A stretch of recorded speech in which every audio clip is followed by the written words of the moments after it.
had an interesting editorial series over the last couple of weeks. Some of it's been fairly positive, some of it's been pretty raw. The key is to identify either perceived or documented problems in order to find the eventual solutions.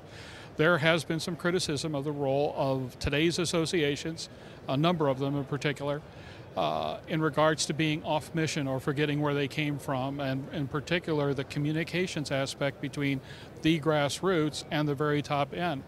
How do you respond to that perceived criticism, and what do you offer as a potential solution for those folks looking that way? Here's the real important things to pay attention to. All of the organizations in aviation are important to the success of aviation. We all know that, we all say that. What does that really mean? It means that they need to be strong financially. That means that they need to perfectly understand their mission, and they need to be able to deliver on that mission. They also need to make sure that their organization is prepared to meet the challenges in the aviation world. All of us work well together. I have a tremendous amount of respect for the aviation organizations and the men who lead them and the staffs that support those leaders and run those organizations. They are high quality people, they're high quality organizations. Together we will make a difference. Together and collaboratively we will strengthen the voice of the aviator. That's of fundamental importance. Now, to get at part of the root of your question here is, what are you guys going to go do with the power of your organizations? I can't speak for all of their organizations, but I can talk a little bit about EAA. EAA is very uniquely positioned in the aviation world. We are very, very active, very, very energetic in participating in the aviation lifestyle from the inspiration phase, through the early experiences phase, through the entry phase, immersion, and then ultimately what we call giving back or philanthropic. So how do you move the life cycle of the aviator to a very positive place and enable people to come in and enjoy the aviation lifestyle? And then as people enter aviation, how do they move up the hierarchy to whatever they want to achieve in aviation? EAA has an amazing amount of involvement in all of those steps. Some organizations don't fly airplanes. We provide not only thousands, tens of thousands of rides to people in our B-17 and our Ford Tri-Motor programs and other ride programs, but that outreach is not only a living history, it's also inspiration. It's airplanes overhead. It has the ability to reach out and touch the public where they are, so those programs travel. A lot of energy and a lot of work goes into that. The membership itself, we have one of the most powerful networks of chapters of any organization. We have 1,000 chapters around the world that are powerful, dedicated aviators. Those chapters reach out and touch thousands and tens of thousands of people. Those chapters provide 80,000 Young Eagle rides each and every year, and not only do we impact that Young Eagle with a very positive aviation experience, we also impact and enable their parents. So not only do we try to make an interested pilot out of a Young Eagle, we also want to make sure we have a friend in the parents, and we also want to enable which one of their parents might be the mentor for that child to find their way, should they be interested in aviation, regardless of what aspect it might be. That's how seriously we take their role, and obviously we have a pretty good result there that we're proud of. Freedom through performance. At Cirrus, performance is not simply the measurement of a single design parameter. Rather, it's a total package. It's optimum balance of speed, efficiency, comfort, safety, ease of flight, and quality. We call it Cirrus Flying 2.0. Aren't you ready to feel the freedom?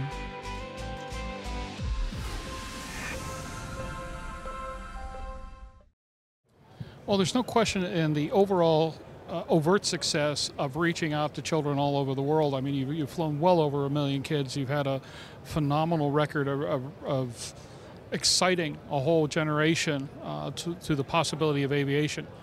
But there's been a disconnect between that excitement and that potential and that challenge to something that actually produces a net gain in the overall amount of pilot certificates, which, as you know, is not gaining, we're losing them. Why, where is the gap? What do we need to do to transition from Young Eagles to tomorrow's pilots? I'm a bit of an outsider to aviation in the sense that I've not made a living in aviation. I'm not from inside the aviation industry. I'm from the business world. But I've been a passionate aviator since age 16. So I have a new view, if you want to call it that.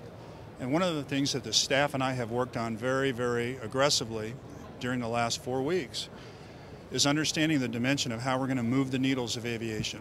And those needles to me are pretty straightforward and easily identifiable. Aviation GDP as a gross metric, flight hours, fleet hours, and number of pilots. No question the number of pilots are declining. So EAA, we're in the process of developing our strategies right now as we move forward into the future. EAA is very committed to growing that pilot population. We are in the process of developing and piloting new models. As you might guess, I have a fairly strong and optimistic belief that we can impact that. We can affect the number of pilot starts, but more important, the number of pilot completions, and more important than that, after that phase, their participation in aviation. We have the mechanisms to do that and impact that. I'm not going to say other aviation organizations don't, but I would say, and I would argue, that EAA probably has the most touch points. So new models are going to be required, new approaches to win the day, to not only start them, progress them through the entry point, finish the certification, and then participate in aviation, whatever it may be for them. It was announced earlier in the press conference, we've had over 5,000 kids now signed up in the Next Step program for their online. Fantastic. That's a fantastic indicator. So from Young Eagle Ride to Next Step to what's the next step. And this is where we're spending all of our time and energy right now. If you own a Cirrus today, or if you are considering the purchase of a new or used aircraft, consider this. Avidyne, in conjunction with the country's leading Cirrus sales and maintenance facilities, has launched the G3R9 program that combines the purchase of a late model, low-time Cirrus aircraft and the addition of the Avidyne Integra Release 9 avionics suite for much less than you may have thought, and certainly much less than purchasing a brand new aircraft. G3R9, combining the best airframe, best engine, and best avionics for the best value. Now, one of the possible solution points involves LSA. LSA has been one of those programs that's been sit in the spin cycle for years after years after years, and it's just been kind of dizzy, going all the way back to original certification categories that came and went, even though they were, marvelously inspired and basically, certified one airplane and fell flat on its face. And then LSA has come out, and it's had a modest amount of success at best. Obviously, the economy's had some effect here, but the general opinion is that there has not been an effective marketing solution for communicating the value, excitement, and recreational utility, if you will, of LSA to a public that, for some reason or another, seems to be more than willing to spend $100,000 on a boat, but not on an LSA. Okay, Mr. Hightower, what you got to do about that? There's several things you need to do. One is you need to teach yourself to be better marketers. First of all, let's get with the foundation of the opportunity. The second thing you need to do is you have to not only communicate what the opportunity is, but you have to communicate how you participate in that opportunity with the LSAs. There's still a little bit of confusion out there on what are the requirements for LSA, what are the requirements for Sport Pilot, how do we all make that work for us? I'm not going to tell you that we or any other organization has all the answers, but the first thing that you have to recognize is there's a lot of pilots that fit in that category. So there is a need there that is probably going to be readily solved in many ways by Sport Pilot and LSA. Not all the pilots out there fully understand that need yet. Okay, so we've got to do a much better job of communicating. So as we broaden the coverage in our own magazine, Sport Aviation, we'll be talking more and more about that. Other magazines, other publications, other organizations talk about it as well. To me, that's a very critical opportunity to engage more people in aviation. We all have to do a better job of it, and EAA is obviously in the leadership, so we stand up and take the lead role in that one. Or take the blame, as the case may be. Well, you can spend your time blaming things that don't work well, but what I am is a student of models that work. I want to find the things that work, whether they're from any other industry or any other idea. We want to apply those to solving the challenges that we all face in aviation for the benefit of aviation. So we can spend our time and energy in a little bit of a frustrated mode, or we can take the time to intellectually go out and find those models that work and apply them to the problems that we face today. And I think that's probably the one fundamental that you're going to see at AA that's going to be a little different. We're going to be trying some new things. We're going to be piloting those new things in an effort to continue. Wait a second. We're talking an experimental aviation organization getting experimental? Who'd have thought?